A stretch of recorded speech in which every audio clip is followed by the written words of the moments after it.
बात कीजिए। जरूर मानेंगे, मानना ही पड़ेगा, मानना ही दूसरा कोई ऑप्शन थोड़ी है। अच्छा, ये है जो पढ़े लिखे उनको दिक्कत क्या है तो परीक्षा देने में? देखिए दिक्कत कुछ नहीं है, दो परीक्षा देने में भी दिक्कत नहीं है, लेकिन जब टीआरई 1 को 2 को 3 को आप एकल परीक्षा से लिए हैं तो फिर हम लोग के साथ ऐसा अन्याय क्यों कर रहे हैं? धर्म में राहुल कुमार, जीनियस न्यूज बिहार में आपका स्वागत है। देखिए अब हम पटना के गर्दनी बाग में हैं। यहाँ पे टीआरई 4 को लेकर धरना चल रहा है।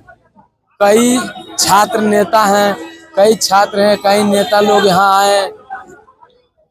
इन लोगों का काफी मांग है, सरकार इन्हें सुनना नहीं चाहती है, या तो फिर सरकार का डेलीगेशन इनसे बात नहीं करना चाहती है। क्या है नहीं है जानकारी लेंगे। इधर आइए, क्या नाम है आपका भैया? मुबारक अली। मुबारक अली, कहाँ से आए हैं? मधुबनी से। मधुबनी से। क्या लग रहा है इस जो धरना चल रहा है जी। क्या बिहार सरकार आपकी मांग को मानेंगे? थोड़ा नीचे आकर बात कीजिए। जरूर मानेंगे, मानना ही पड़ेगा, मानना ही दूसरा कोई ऑप्शन थोड़ी है। अच्छा, शिक्षा मंत्री कह रहा है कि जो अभ्यर्थी हैं जो पढ़े लिखे उनको दिक्कत क्या है तो परीक्षा देने में? देखिए दिक्कत कुछ नहीं है, दो परीक्षा देने में भी दिक्कत नहीं है, लेकिन जब टीआरई 1 को 2 को 3 को आप एकल परीक्षा से लिए हैं तो फिर हम लोग के साथ ऐसा अन्याय क्यों कर रहे हैं? हम लोग के साथ भी एकल एग्जाम लीजिए, हम लोग तैयार हैं एकल एग्जाम देने के लिए। 2 साल 2.5 साल 3 साल से हम लोग प्रिपरेशन कर रहे हैं, तो एकल एग्जाम का प्रिपरेशन किए थे। आप अचानक से कुछ रूल निकाल दीजिएगा, ये थोड़ी होता है, ऐसा थोड़ी होता है, ऐसे थोड़ी ना होगा।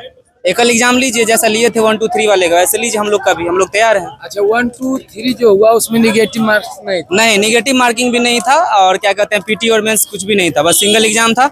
वैसे ही लीजिए जैसे लिया गया था पहले। क्या लग रहा है बिहार सरकार आपकी मांग को जो है पूरा करेगी? इसीलिए तो यहाँ पे हैं हम लोग। हम इसीलिए आपसे पूछना चाह रहे हैं कि बिहार के शिक्षा मंत्री कहते हैं कि जो धरना चल रहा है उसमें कुछ छात्र जो है छात्र का नेता बनने के लिए चले, हमको नहीं पहचानते, एक तरह से आपको धमकी दे रहा है। अरे उसका छोड़िए ना, वो ऐसे आप धर्मेंद्र प्रधान का नाम सुने होंगे ना। हाँ। तो वो भी ऐसे ही, बीजेपी का भी लोग ऐसे ही पहले बोलता था कि क्या कहते हैं हम लोग में जो है सो क्या कहते हैं ये इस्तीफा नहीं होता है, ठीक है, लेकिन बाद में दिया कि नहीं इस्तीफा। तो ऐसे ही है, अभी हम लोग स्टार्टिंग किए हैं, यहाँ पे बैठे हैं। देखिए धीरे धीरे जो भी समाधान निकलेगा ही, कुछ ना कुछ तो निकलेगा, कुछ ना कुछ निकलेगा जी। अभी दिलीप भैया जो है वो तो अभी उनका तबीयत खराब हो गया है, अभी तो हॉस्पिटल गए हैं वो, समझे कि नहीं। हम लोग का बस एक ही मांग है कि जैसे टीआरई 1 2 3 वाले तीनों को लिए ना एकल एग्जाम, ऐसे ही हम लोग का भी लीजिए, हम लोग पूरा तैयार है, कोई दिक्कत नहीं है। और हाँ, एग्जाम का डेट जो है वो भी निकालिए, और क्या कहते हैं कब तक ज्वाइनिंग करवाइएगा, सारा कुछ एक साथ बताइए। एक साथ बताइए, ये नहीं कि आप जो है सो बस लॉलीपॉप दे दिए और हो गया, ऐसा थोड़ी, ऐसा नहीं होगा। आप पूरा सारा कुछ जो है एक साथ बताइए, एक कैलेंडर में, एक नोटिफिकेशन में। डोमिसाइल का भी बात कीजिए, 1 कैंडिडेट 1 रिजल्ट का भी बात कीजिए, सारा कुछ।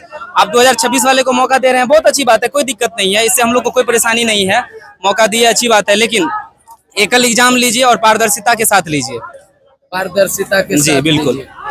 तो देखिए कई स्टूडेंट है, सभी का एक ही मांग है कि टीआरई 4 को 1 2 3 के ही आधार पर लिया जाए।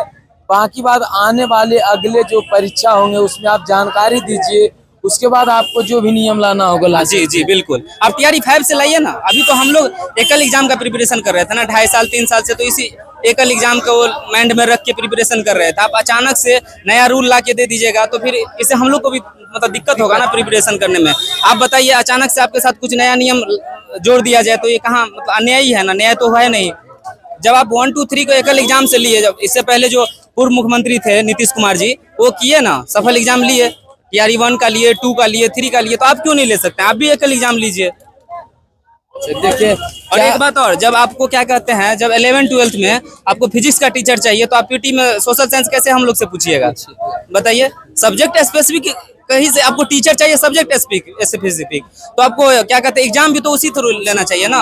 अब मान लीजिए हम पढ़ाई करेंगे साइंस का, आप हमसे आर्ट्स का सब्जेक्ट पूछिएगा तो कैसे होगा? मान लीजिए मेरा मैथ सब्जेक्ट है तो हम मैथ्स का प्रिपरेशन किए हैं, आप हमसे सोशल साइंस पढ़वाइएगा। अभी कोई हिंदी का है, कोई इंग्लिश का है, जो लैंग्वेज का प्रिपरेशन कर रहा है, आप उसको बोलिएगा कि नहीं आप तुमको पूरा जो है सोशल साइंस पढ़ना पड़ेगा, पूरा आर्ट्स सब्जेक्ट जितना होता है वो सब कुछ पढ़ना पड़ेगा। तो ये अचानक से आप किसी पे तो बोझ डालना हुआ ना, प्रेशर डालना हुआ। किसी का एज जो है सो मतलब जा रहा है इस चक्कर में, 3 साल 4 साल से यहाँ पे है, प्रिपरेशन कर रहा है, बोल रहा है कि अब आएगा नोटिफिकेशन, तब आएगा। जब नोटिफिकेशन दिए भी, जब आप नोटिफिकेशन दिए भी तो क्या कहते हैं, नोटिफिकेशन के नाम पे झुंझुना दे दिए हैं, पीटी लगा दिए, मेंस लगा दिए, और ऊपर से आप हद तो तब कर दिए जब निगेटिव मार्किंग लगा दिए, है कि नहीं। तो इसीलिए हम लोग का यही मांग है कि बस नेगेटिव मार्किंग हटाया जाए, पीटी और मेंस को खत्म करके एकल एग्जाम लिया जाए और डोमिसाइल पूर्व की तरह लिया। हाँ जैसे पहले लिया गया था एज अ जैसे ही लिया जाए एग्जाम। देखिए इन छात्रों का एक ही मांग है, जिस तरह से पूर्व में एग्जाम लिया गया था उसी तरह इस बार भी एग्जाम लिया जाए और बिहार सरकार ये क्लियर कर दे कि किस तिथि में मेरा परीक्षा होगा, कब रिजल्ट आएगा, कब मेरा ज्वाइनिंग होगा, सारी चीज हमको एक कैलेंडर में बता दे।